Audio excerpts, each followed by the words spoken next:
Hello everyone, welcome to my YouTube channel. तो कैसे हो आप सब? आई होप आप सब बढ़िया होंगे। तो हम बात कर रहे थे पियाजे के संज्ञानात्मक विकास सिद्धांत के बारे में।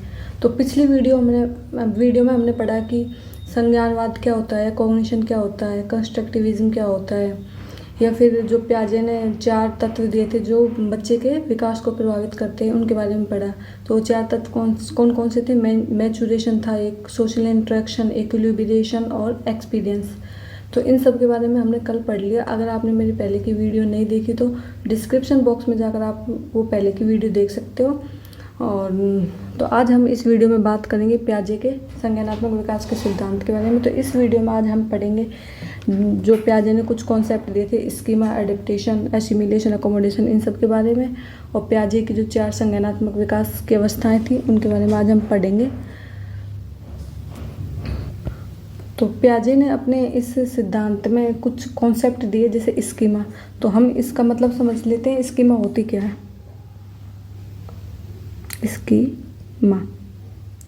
स्कीमा क्या होती है, हिंदी में बोलते हैं स्कीमा होगी। तो स्कीमा क्या होती है? स्कीमा एक मानसिक प्रक्रिया है। कैसी प्रक्रिया है? मानसिक, एक मानसिक प्रक्रिया क्या है? स्कीमा, ठीक है। या फिर हम इसको कह सकते हैं सूचनाओं का पैकेट या पैकेट्स ऑफ इंफॉर्मेशन। हम इसको पैकेट ऑफ इंफॉर्मेशन भी कह सकते हैं, पैकेट्स ऑफ इंफॉर्मेशन, ठीक है। या फिर हम इसको मेंटल स्ट्रक्चर भी कह सकते हैं, मेंटल स्ट्रक्चर, मेंटल स्ट्रक्चर हो गया। तो इसका मतलब ये है कि हमारे दिमाग में, माइंड में जो भी चीज़ हम सोचते हैं या फिर जो भी इंफॉर्मेशन है, उन सब का पैकेट, यानी उन सब की मानसिक जो संरचना होती हैं, सूचनाओं का जो पैकेट होता है, उन सब उसको ही क्या बोलते हैं? स्कीमा। ये जैसे वातावरण में कोई भी घटना हुई, कोई भी वस्तु है, उस चीज़ के बारे में हमने देखा, सोचा, हमारे दिमाग में उस वस्तु के बारे में या घटना के बारे में जो भी प्रोसेस चल रही है, वो ही सब क्या है? स्कीमा कहलाती है, ठीक है। तो स्कीमा एक तरीके से क्या हो गई? ऑर्गेनाइजेशन ऑफ इंफॉर्मेशन, यानी सूचनाओं का संगठित संरचना, ठीक है। तो सूचनाओं का संगठित संरचना क्या हो जाएगी? स्कीमा। सूचनाओं का संगठित संरचना क्या हुई? स्कीमा। तो आगे स्कीमा का मतलब समझ क्या होती है? स्कीमा तो इन्वायरमेंट में जितनी भी जैसे इन्फॉर्मेशन हुई, कोई घटना हो गया, या फिर किसी वस्तु की पहचान करना, या फिर उसके बारे में हम किसी बताते हैं, फिर माइंड में जो भी हम इमेज बनाते हैं, वो सब क्या होती है? स्कीमा होती है। यानी एक तरीके से अपन कह सकते हैं एक मेंटल स्ट्रक्चर। क्या होगी? Mental structure. तो ये क्या है? यही स्कीमा है, ठीक है। तो पियाजे ने एक और शब्द दिया, जैसे एडेप्टेशन, एडेप्टेशन, ठीक है। इसको बोलते हैं हिंदी में अनुकूलन। तो एडेप्टेशन क्या होता है? एडेप्टेशन एक प्रोसेस है जिसमें क्या करता है? बच्चा वातावरण के साथ समायोजन बनाता है। क्या करता है? वातावरण के साथ समायोजन बनाता है। बालक क्या करता है? बालक व वातावरण के मध्य चलने वाली जो पारस्परिक क्रिया होती है, जिसके द्वारा क्या करता है? बच्चा वातावरण के साथ अनुकूलन बनाता है, वही प्रक्रिया क्या कहलाती है? एडेप्टेशन, ठीक है। तो बच्चा इसमें क्या करता है? वातावरण और बच्चे के मध्य क्या चलने वाली क्रिया क्या हो गई? वातावरण व बच्चे के मध्य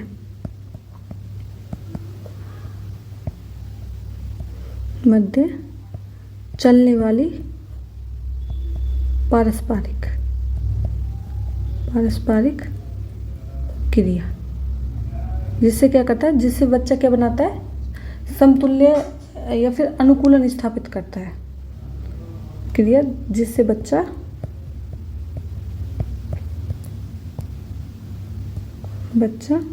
वातावरण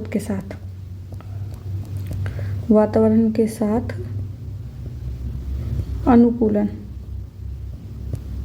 अनुकूलन क्या करता है? स्थापित, ठीक है, स्थापित करता है, ठीक है।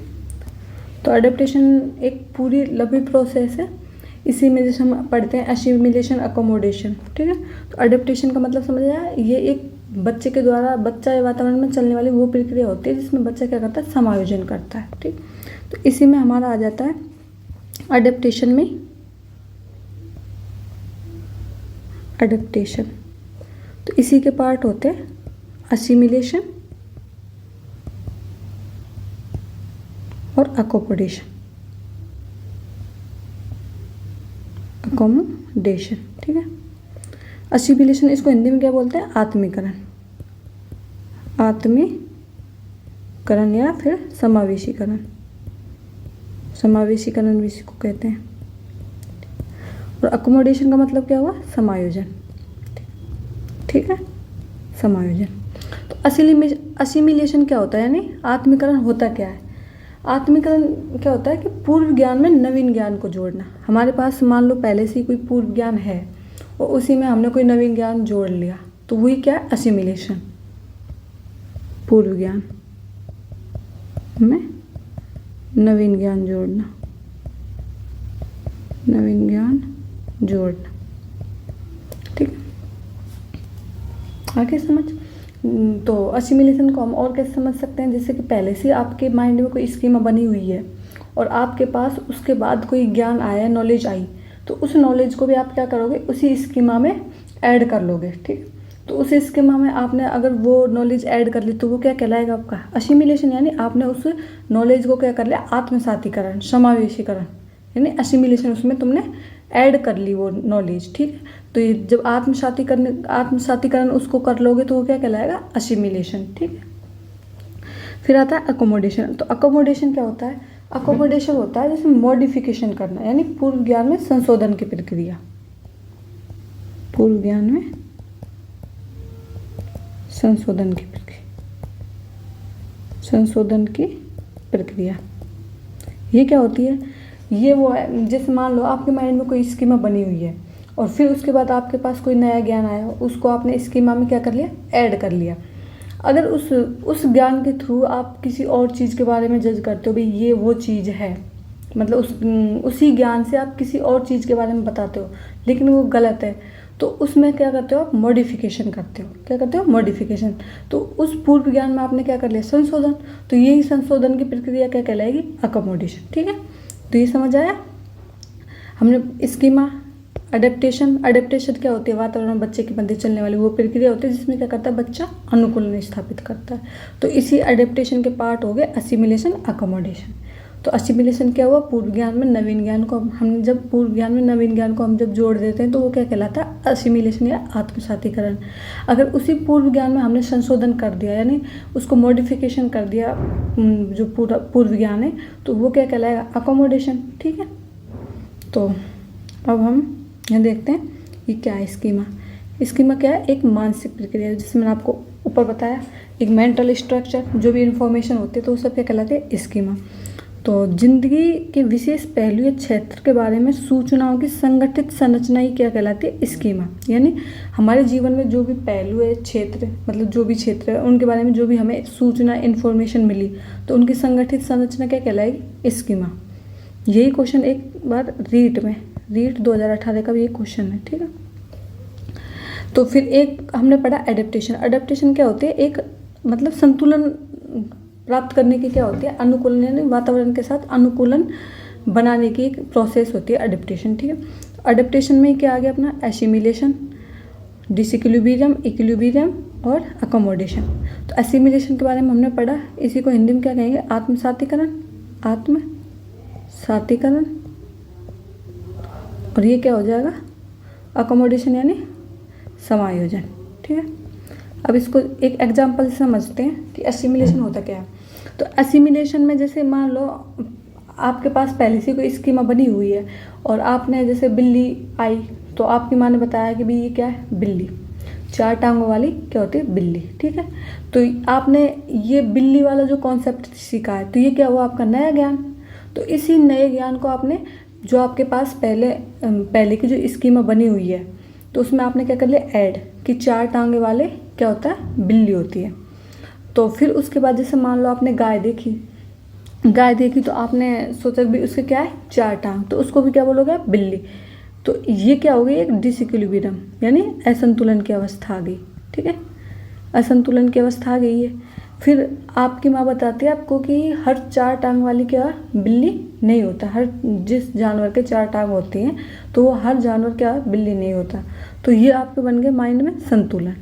क्या बन गया? संतुलन। ठीक है। फिर बताया कि ये क्या है? गाय। तो उसने क्या किया, आप जो खुद का स्कीमा बना हुआ था पहले से, उसमें क्या कर लिया? मॉडिफिकेशन कर लिया। यानी वो गाय और बिल्ली में अंतर करना सीख गया। तो मॉडिफिकेशन कर ले तो वो क्या कहलाएगा? अकोमोडेशन। ठीक है। तो ये डिसइक्विलिब्रियम और इक्विलिब्रियम के मध्य की जो अवस्था होती है क्या कहलाती है? इक्विलिब्रिएशन। इक्विलिब्रिएशन। ठीक है। जो क्या काम आती है? अपने आत्मसातीकरण और समायोजन के मध्य क्या करती है? ये संतुलन का स्थापित करती है। ठीक है। तो असिमिलेशन का मतलब समझ आ गया, पूर्व ज्ञान में नए ज्ञान को जोड़ना। अकोमोडेशन यानी पूर्व ज्ञान में क्या करते हैं? परिवर्तन या संशोधन। ठीक है। तो जैसे असिमिलेशन पूर्व ज्ञान में नवीन ज्ञान को जोड़ना, अकोमोडेशन संज्ञानात्मक संरचनाओं को संशोधित करने की प्रक्रिया क्या है? अकोमोडेशन है। इक्विलिब्रिएशन समावेशी यानी असिमिलेशन, समायोजन यानी अकोमोडेशन में क्या है? संतुलन स्थापित करना। तो ये प्रक्रिया क्या कहलाती है? इक्विलिब्रिएशन। ठीक है। ये हो गया पूरा। तो अब हम पढ़ेंगे, पियाजे ने जो संज्ञानात्मक विकास में 4 अवस्थाएं बताई थी कि बच्चे का जो विकास है इन 4 अवस्थाओं से होकर गुजरता है। ठीक। पियाजे ने क्या बताया कि जो बच्चे का विकास होता है 4 अवस्थाओं से होकर गुजरता है। तो हम आज इन 4 अवस्थाओं के बारे में इस वीडियो में पढ़ेंगे कि 4 अवस्थाएं कौन कौन सी है। तो इसमें पहली अवस्था होती है संवेदी गामक अवस्था यानी सेंसरी मोटर स्टेज, जो क्या होती है 0 से 2 वर्ष तक। ठीक है।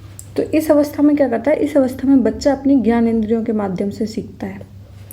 जैसे इसमें स्टेज में ही छुपा हुआ है, इसका मतलब सेंसरी मोटर यानी सेंसेस के बेस पे सीखेगा, यानी ज्ञान इंद्रियों के माध्यम। ज्ञान इंद्रिय जैसे अपनी जीभ हो गई, नाक हो गई, सूंघकर, कान, चखकर, सुनकर, देखकर। तो बच्चा क्या करता है? ज्ञान इंद्रियों के माध्यम से सीखता है इसमें। ठीक है। ये पहला पॉइंट। दूसरा क्या है? वस्तु स्थायित्व का गुण इसमें बच्चे में आ जाता है। कौन सी अवस्था में? सेंसरी मोटर यानी 0 से 2 वर्ष की अवस्था में क्या आता है? बच्चे में वस्तु स्थायित्व का गुण आ जाता है, यानी ऑब्जेक्ट परमानेंस। ऑब्जेक्ट परमानेंस का क्या आ जाता है? बच्चे में गुण आ जाता है। आपने देखा होगा जैसे छोटे बच्चे होते हैं, लगभग 8 मंथ के बच्चे जो होते हैं, तो हम जब उनके खिलौने छुपा देते हैं तो वो क्या करते हैं? उस खिलौनों को खोजने की कोशिश करते हैं। मतलब उनके आंखों के सामने वो एक इमेज बन जाती है। जब तक तो वो खिलौना उसके सामने, टॉयज उसके सामने रहेगा तो उसके आंखों के सामने एक इमेज बन जाएगी, भाई ये इसका टॉयज है। ठीक है। तो उससे क्या होता है? बच्चे के ऑब्जेक्ट परमानेंट्स आ जाते हैं। ठीक है। फिर है गोल डायरेक्टेड बिहेवियर। इसमें गोल डायरेक्टेड बिहेवियर गुण भी इसी अवस्था का है। और एक होता है इमिटेशन से सीखना, यानी नकल करके सीखना। ठीक है। तो इसमें बच्चा क्या करता है? नकल। जब बच्चा 1.5 से 2 साल का होता है तो वो नकल करके सीखने लग जाता है। तो इसमें ये 4 गुण आ जाते हैं। एक ज्ञानेंद्रियों के माध्यम से सीखता है, ऑब्जेक्ट परमानेंट्स, गोल डायरेक्टेड बिहेवियर और इमिटेशन। तो ये इस अवस्था की क्या होगी? विशेषता है। दूसरी अवस्था है इसमें पूर्व संक्रियात्मक अवस्था यानी प्री ऑपरेशनल स्टेज। तो इसकी एज क्या है? 2 से 7 वर्ष। ठीक है। इसी को हम क्या बोलते हैं? पूर्व बाल्यावस्था या ईयरली चाइल्डहुड। Yearly childhood. ठीक है। तो इस अवस्था को हम 2 भागों में पढ़ते हैं, प्री कॉन्सेप्चुअल और एंटेटिव, यानी प्राक संप्रत्यात्मक अवस्था जो 2 से 4 होती है, और एक होती है अंतर्दर्शी अवधि। अंतर्दर्शी अवधि जो कहाँ से कहाँ तक होती है? 4 से 7 वर्ष तक। ठीक है। तो प्री कॉन्सेप्चुअल तो हमारी हो जाएगी 2 से 4 और एंटेटिव हो जाएगी 4 से 7 वर्ष तक। तो इसमें क्या होता है? बच्चे में ईगोसेंट्रिज्म, पहला गुण ईगोसेंट्रिज्म यानी अहम केंद्रितता बच्चे में होती है। अहम केंद्रितता, ईगोसेंट्रिज्म क्या होता है? इसमें क्या करता है? बच्चा अपने और दूसरे के दृष्टिकोण में अंतर नहीं कर पाता। यानी बच्चा सोचता है कि जैसे मैं सोच रहा हूँ वैसे ही और दूसरा व्यक्ति भी मेरी तरह ही सेम सोच रहा है। यानी वो अपने और दूसरे के जो दृष्टिकोण होता है ना, उसमें अंतर नहीं कर पाता। इसमें जब बच्चे में ईगोसेंट्रिज्म होती है तो बच्चा सोचता है जैसे मैं सोच रहा हूँ वैसे ही सेम दूसरे भी वैसे ही सोच रहे हैं, या फिर जैसे मैं अनुभव कर रहा हूँ वैसे ही दूसरे भी अनुभव कर रहे हैं। अब जैसे पर्वत वाला एग्जाम्पल लेते हैं। इसमें इधर एक बच्ची बैठी है, इसकी माँ ये है। तो जैसे ये इधर बैठी तो इसको यहाँ से कितने पर्वत दिखाई दे रहे हैं, 2। लेकिन इनको जैसे ऊपर से देख रहे हैं तो इनको कितने दिखाई दे रहे हैं, ये 3। तो ये सोचते हैं जैसे मुझे ये 2 पर्वत दिखाई दे रहे हैं वैसे मेरी माँ को भी कितने दिख रहे हैं, 2। जबकि ऐसा नहीं है, इनको जब ये ऊपर से देखेंगे तो इनको कितने दिखेंगे, 3। लेकिन ये जैसे यहाँ नीचे बैठ के देख रहे हैं तो कितने दिख रहे हैं, 2। तो इसमें क्या होता है कि बच्चा ये सोचता है जैसे मैं सोच रहा हूँ वैसे ही दूसरे भी सोच रहे हैं, ठीक।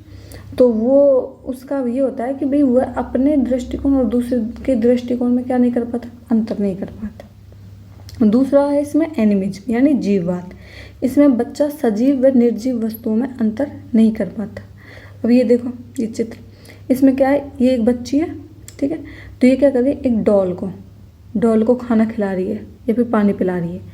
तो ये क्या सोच रही है कि यह मतलब पानी पी सकता है, जबकि ऐसा नहीं है, क्योंकि ये तो क्या है, निर्जीव वस्तु तो ना कुछ खा सकती है पी सकती है। जबकि ये क्या सोच रही है, मैं इसको पानी पिला रही हूँ, खाना खिला रही हूँ तो ये खाना खाएगी। तो एनिमिज्म में होता है जीववाद, यानी सजीव और निर्जीव वस्तुओं में अंतर बच्चा नहीं कर पाता, ठीक है। तीसरा इसमें लैक ऑफ कंजर्वेशन यानी संरक्षण का अभाव।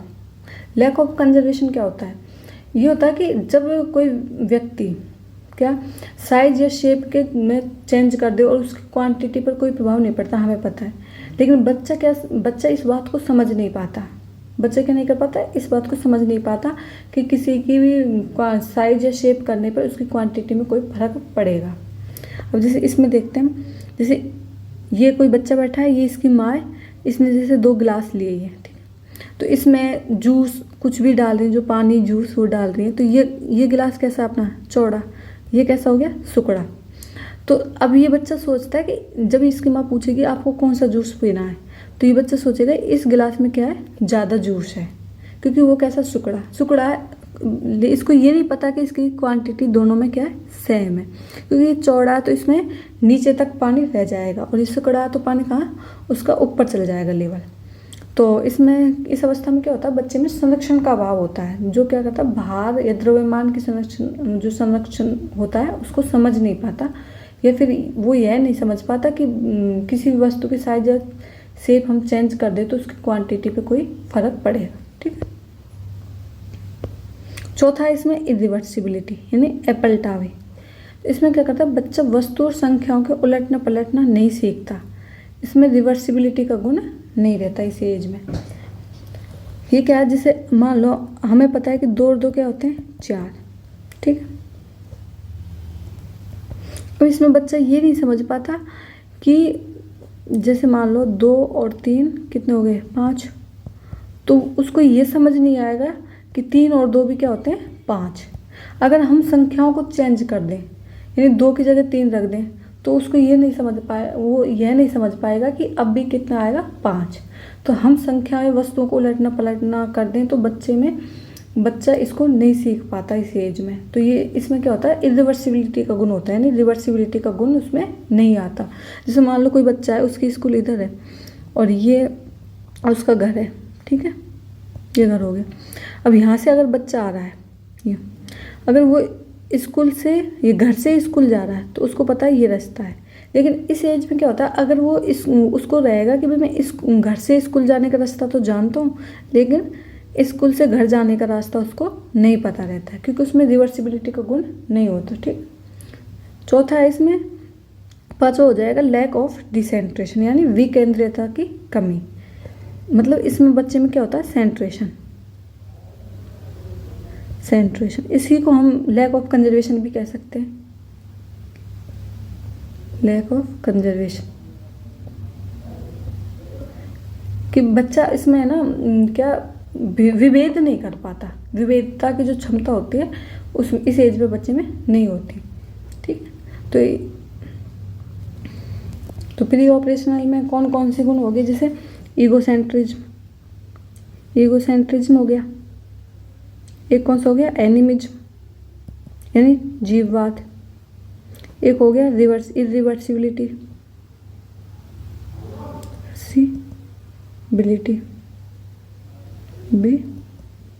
ही हो जाता है। चौथा है इसमें लैक ऑफ कंजर्वेशन,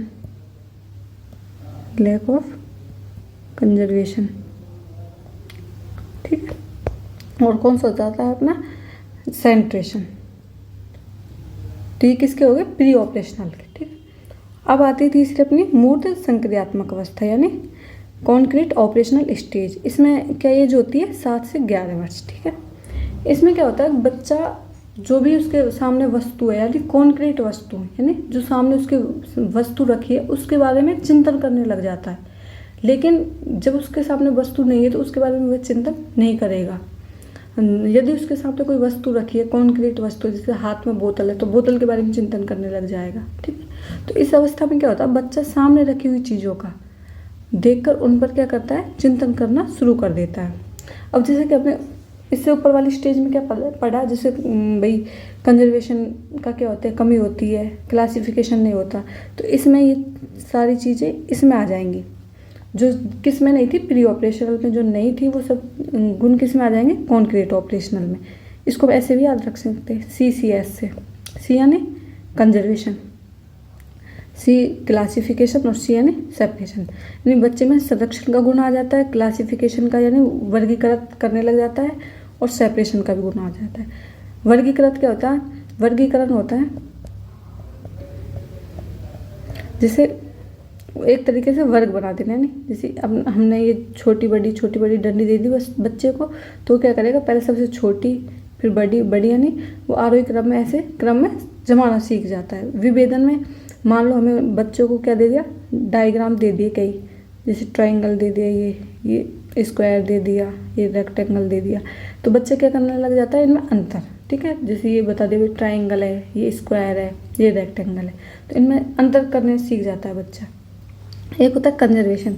तो बच्चे में उसमें जैसे प्री ऑपरेशनल में क्या था? कंजर्वेशन की कमी थी, तो इसमें बच्चे में कंजर्वेशन आ जाता है। ठीक है, चौथा इसमें बच्चा क्रमबद्ध चिंतन बेहतर करना प्रारंभ कर देता है, लेकिन कॉन्क्रीट वस्तु पे। जिसमें मैंने बताया आपको, अगर बच्चे के सामने वस्तु रखे तो बच्चे उसी के ऊपर चिंतन कर सकता है। इसमें भी पांचवा है भार, लंबाई, द्रव्यमान संबंधी, संरक्षण संबंधी समस्याओं को हल कर लेता है, यानी कंजर्वेशन बच्चे में आ जाता है। रिवर्सिबिलिटी का गुण इसमें आ जाता है, जबकि प्री ऑपरेशनल में रिवर्सिबिलिटी का गुण बच्चे में नहीं था, इसमें रिवर्सिबिलिटी का गुण आ जाता है। आगमनात्मक तर्कना बच्चे में आ जाती है। ठीक है,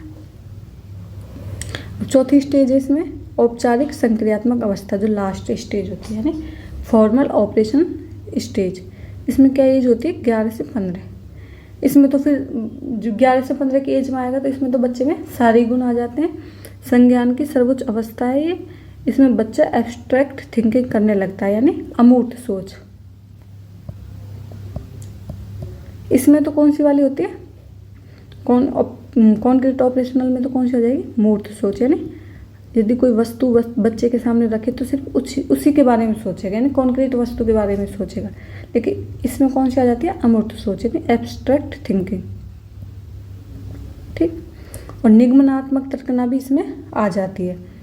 ठीक, अगर इसमें क्या है, बच्चे के सामने कोई वस्तु नहीं है तो बच्चा उसके बारे में भी सोच लेगा। और निगमनात्मक तर्कना तो वही होती है, तो इसमें बच्चे में निगमनात्मक तर्कना भी आ जाती है।